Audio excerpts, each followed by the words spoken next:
A capacidade de comunicação é uma das principais competências que nós precisamos exercitar quando ocupamos diferentes papéis de gestão. Não é uma competência simples porque ela exige uma malemolência quando atuamos em diferentes níveis ou canais. Eu quero dizer o seguinte: você não se comunica da mesma forma quando fala com seu chefe, ou com seus pares, ou subordinados, com fornecedores ou clientes. Você tem que ter um repertório em que haja uma variedade de aplicações, de formas de fazer com que aquilo que está na sua cabeça chegue até a cabeça das pessoas. Além disso, é fundamental você buscar diferentes canais. Às vezes essa comunicação será via oral, você vai utilizar sua fala, você vai se apresentar, você vai defender um ponto de vista numa reunião, você precisa argumentar muito bem.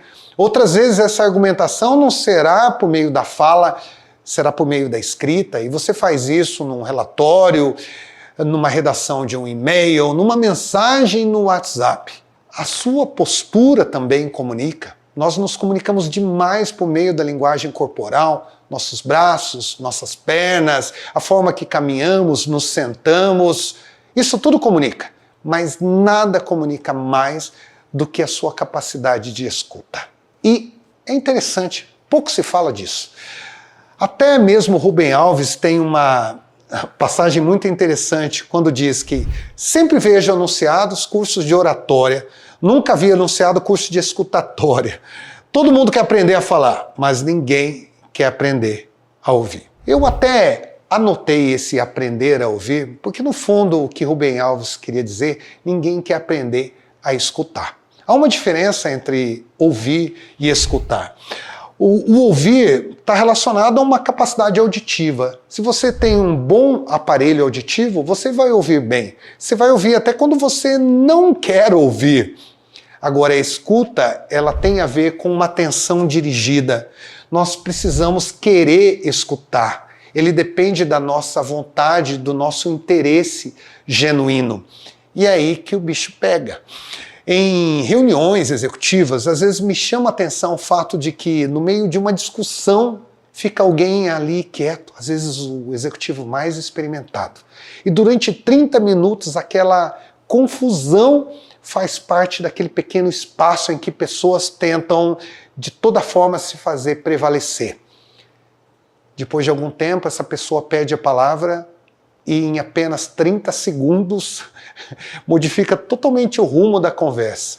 E por quê? Porque essa sabedoria vem da sua capacidade de escuta, de entender aquele quadro. Quando nós falamos demais, quando nós nos comunicamos de forma exagerada, a gente também não consegue transmitir a mensagem que deveria ser transmitida, ou até mesmo entender o que está acontecendo. Porque em algumas reuniões, seguramente, há um bando de loucos ali. Agora, o que a gente pode fazer efetivamente? Existem várias técnicas de escutativa.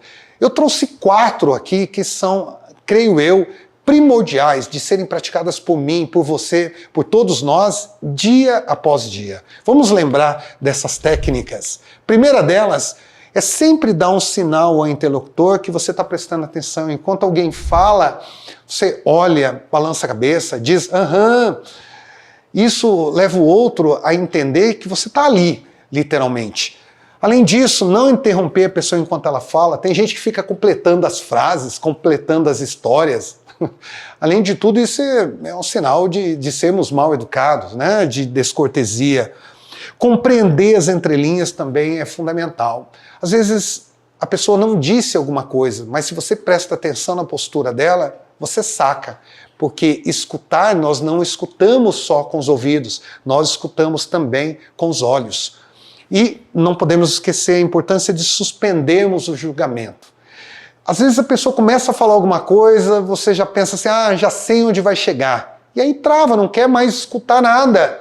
E você perde. Você perde o que está sendo dito e você perde também a pessoa, porque ele percebe o desinteresse. Suspender o julgamento talvez seja a técnica mais complicada de todas essas, principalmente num ambiente de polarização dentro das companhias que existe e é tão comum.